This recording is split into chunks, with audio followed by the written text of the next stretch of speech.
try a one-shot deal. You ready? Yeah, sure. Hey everybody, thanks for tuning in, and if you're a returning subscriber, thanks for sticking with us. I appreciate your support, and if you're new, don't forget to like and subscribe. We hope you find this interesting. Today we're joined by Mr. Michael Dyment, founder and managing partner of NEXA Capital Partners, an investment bank that focuses on aerospace and the transportation industry. So welcome, Mike. Welcome to the show. Thanks for being here. We're going to focus today on one of the challenges with the U.S. government SENSR program, and that is a funding gap. So SENSR, we're not going to try to deep dive here, but we'll do a little bit of background, is the Spectrum Efficient National Surveillance Radar Project. And that's going to release L-band spectrum for shared federal and non-federal use by replacing the current radar infrastructure and then using modern technology, which will allow for a spectrum auction in 2024. Big program, big money, short timeline, and just one of the many challenges is the funding issue for the project that's expected to be actually covered by the spectrum auction in 2024. But there isn't any funding between now and that auction, and then when the auction proceeds could be released. So we're going to talk about that for just a little bit. So Mike, could you give us some background on yourself, your history with aviation? We've been friends for many, many, many years. We won't go into that. And NEXA Capital. Sure. Well, firstly, I'm very pleased to be here. Thank you for setting this opportunity up. Yeah, my pleasure. I'm an aeronautical engineer. I studied at MIT and have a master's in areas including guidance and control and the like. So I've been involved for many years in the whole concept of CNSATM, which you're all familiar with. I have an investment bank now that's focusing on doing project financings for the FAA and of course for other entities involved in infrastructure construction, design construction, and operation. I'm very pleased to be talking about the SENSR program because we've been monitoring this for over 3 years now, and we see the opportunity for SENSR we see the opportunity in, you can cut this out of course, sorry about that, here's your first time.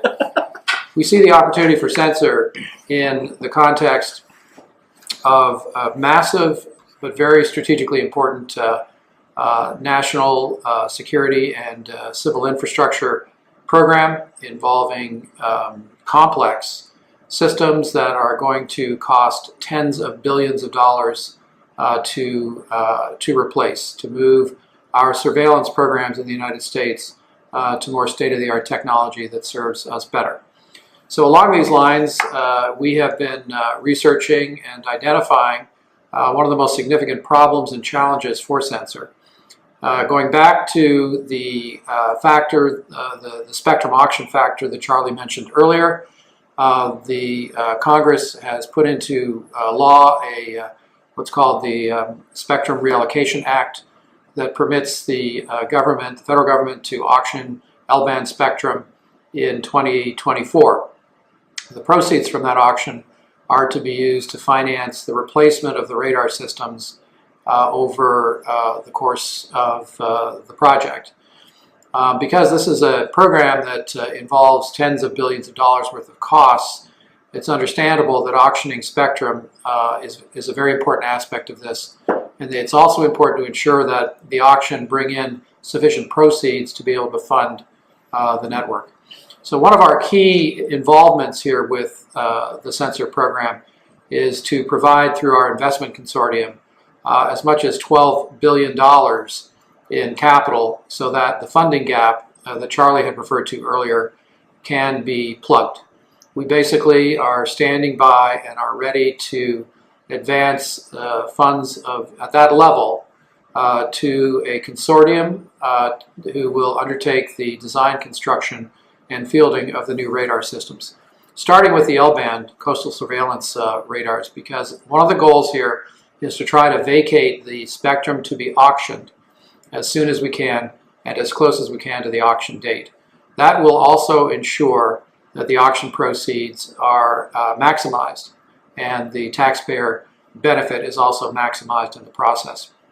So our funding program is designed really to pay down the risk of this project and to use best practices following the really brilliant guidelines that have come out of the White House recently in terms of how infrastructure in the United States should be funded moving forward. So we're using private sector capital, we're using private sector best practices, we're working closely with the FAA, the DoD, NOAA, and DHS, because they're all involved in this program. So Mike, what's the difference between this process that you're bringing a significant amount of money to the table and having the winning vendor, go get a loan? Yeah, so there are probably several alternatives to what we're proposing to do, all of which are really quite unattractive to the system integrators and others who are being asked basically to find creative ways of funding this program before the spectrum auction.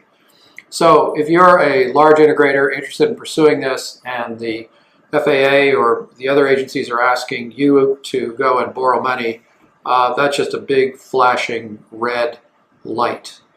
What we're proposing to do is bring the capital into this program in a manner of speaking where it's non-recourse, meaning that it poses no risk to the balance sheets of the private sector, and that it provides the best taxpayer savings as well as benefits to the federal government.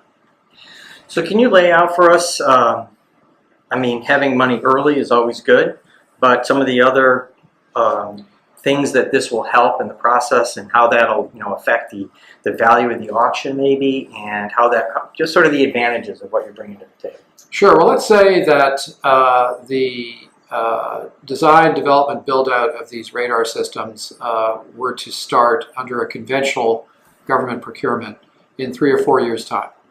Once the agencies go through their standard procurement process, go through another set of RFIs probably, eventually release an RFP that may not have any funding associated with it. And of course, under those circumstances, those normal circumstances, the contractors are faced with the prospect of having to put up capital themselves. Right. So in this program, we are taking the financial gap problem and filling it with private capital of sufficient amount to allow the contractors to begin their work as soon as possible and to make very good progress in construction and beginning to turn the new systems on operationally, so that the spectrum the process of vacating the current spectrum for commercial auction is more certain. Cool. I know from experience, as do you, that if a large aerospace and defense firm doesn't see that funding line and know where the money is, it's pretty hard to put together a reasonable proposal. So has the U.S. government done something like this before in any kind of size or shape that using this kind of thing? So the answer is yes. Both the Department of Transportation and the Department of Energy are quite familiar with programs that use private infrastructure funds to finance infrastructure of vital importance to America and its economy and its national security. So the answer is yes. Just to be clear, though, the FAA does not have much experience in this area, and so it's certainly our hope that they will get good advice in helping to navigate these waters with expertise that can be complementary to our own skills. Okay, so where in the government do you think that expertise lies that could help the FAA? So there is a fair amount of expertise right in the Department of Transportation, in the Office of the Secretary of Transportation, but one can go to other agencies as well. DOE is another very good choice, and there are also expert consultancies that we would encourage the FAA to retain so that they get the best possible expertise advising government as we move forward with this very exciting program. Okay. Hey, so we've talked a lot about that this could help the evaluation of the auction, but what if it doesn't come through, that it doesn't pan out, and that it falls short of the upfront money? What would happen, and why would this situation maybe be better than, say, other alternatives in establishing the money for the program if that were to take place? So we have various means that we can avail ourselves of. For example, bond insurance, since we will be borrowing a sizable amount of money from the private sector. Bond insurance is something that we can build into this project in case for example, if the auction proceeds are not sufficient to cover that off. I'll come back to that point a little bit later. But I think the most important thing is to do everything possible to make progress toward and begin to move the existing radar systems out of L-band and into the other bands that are going to be useful and used for the future. I think as the telecommunications sector gets ready for this auction in 2024, they will value a scenario where progress has been made, and the evidence is there that the government agencies are abandoning the L-band spectrum, so it's available commercially right away. Cool. So in the show notes, you'll see some briefings that go into some detail on what this is. But one of the boxes that I've seen is something in the middle of the chart that shows sort of the winning vendor or vendors, the United States government, and then something called a special purpose vehicle and this SPV thing. Could you explain what that might be? Yeah, so it's common practice in infrastructure finance when you're dealing with public bonds to structure debt programs so that a special purpose vehicle is established that becomes the borrowing entity. It's a legal entity that is governed through a mutual management agreement between the federal government and the bondholders. It basically manages the funds that come into the SPV from the bond issuances, and then it in turn pays out cash to the contractors as progress payments and what have you, so they can have an uninterrupted access to cash flow to be able to run their construction programs. Okay, awesome. So does that make the acquisition complicated, or just the opportunity post-acquisition to put in this SPV thing? The financial markets have a lot of experience with these types of structures. So in our view, it can really simplify a number of things. One of the key aspects that the federal government has to do and do well and do soon is to develop performance-based specifications for the actual systems that are to be implemented. Because we as investors and bondholders want to make sure that the contractors are well managed and have responsibility to deliver systems in accordance with specifications agreed upon as part of the bidding process. So in my view, this can make it easier for the government. One of the things we're avoiding with this type of structure is we are avoiding the requirement of the FAA or the other agencies to go to Congress every year for appropriations. This takes that out of what can be a very tough part of conventional implementation. Right. And this isn't just notional. You have interest from other major backers that are significant in this marketplace. Yes, our syndicate of investors will be led by one of the largest banks on Wall Street, and so we're very confident that we can have this funding assembled on time. Within it can be as soon as next year. We could be ready to go. So the real question is, can the FAA and its partner agencies get themselves organized in order that we can begin to fund the effort. We have funding available, by the way, not just for construction, but for the non-recurring engineering piece of this. We've run analyses where we would put up as much as $1 billion in NRE to help the winning vendors complete their development programs. And we also have funding in there for manufacturing. We've put a couple $100 million aside to be able to invest directly in a new manufacturing facility in the United States that would help to productionize these radar systems. And that facility would be owned by the SPV, but at some point it would be sold back to industry. Fascinating. I do hope that we get the message out, and that at least it's explored to take some relief off of the budget process, maybe advance the activities of the industry itself, maybe move something back to that part of the industry back to the U.S. Lots of advantages. Certainly, in the context of the talk about infrastructure in this administration, seems to fit. You have any comments on that? It does fit very well. The White House is in the midst this month and next month of getting the entire national infrastructure debate underway.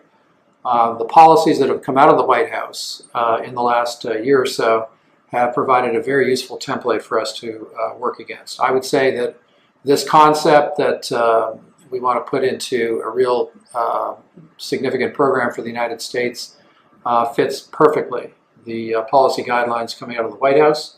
And I would add that this also fits the FAA's own acquisition management system, which provides flexibilities to enter into OTAs and other types of agreements. They're complex enough, but the OTA, we don't need any more legislation, if I can put it that way, in order to proceed with this program. Well, that's probably a good thing. It makes things a little bit easier, and the FAA is fortunate to have a unique acquisition system that allows the policies to use as much flexibility to get things done as required. I could do my usual thing about saying that the federal government's broke. I wouldn't do that. I don't think you don't need any more help in that area. Okay. I think the idea is out now, and so I think that's a big plus, that you've gotten the idea out into the light, and so I think everybody can kind of understand that with the longest shutdown in history, how do you say that this is all going to work okay? And when you lean on the private sector, maybe you can avoid some of those issues. So, and certainly a program that brings that much infrastructure is probably a really good idea. It means jobs. It means U.S. economy growth. I don't see anything that would say it's probably not a good idea. So let's just gravitate into this. Yeah. So, and Mike, this isn't a program that is specifically dedicated towards helping SENSR, but actually has a lot of application, just even in the FAA space. And you have a few programs that you're actively working, but there's also a larger potential here, sort of across the breadth of what the agency needs to take care of, right? Absolutely. The agency has a capital deficit in our thinking of about $50 billion. Now this includes not just air traffic control systems, NextGen, et cetera, but it includes things like the TRACON facilities and real estate, things of that nature that are scattered around the United States. And Congress is increasingly reluctant to fund deep pocket programs, and so they're going to welcome this sort of structure. Now if you look at air traffic control related things, certainly the VOR replacement program has been earmarked by Congress as a system as a service program, which will require private capital in order to be completed. There's an eLORAN program that the legislation actually calls for the private sector to fund, and there are others. So this is not a one-trick pony. This is something that I think the agency and the contractors who work for and support the agency are going to continue to see demand for these types of very effective, innovative financing programs, or in some cases, public-private partnerships. Cool, thanks.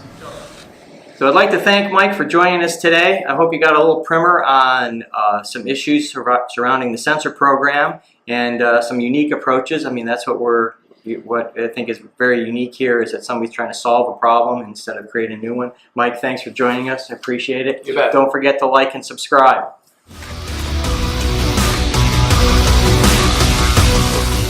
It's called the application. I want to redo this again. Just get my Okay, so we'll do take two.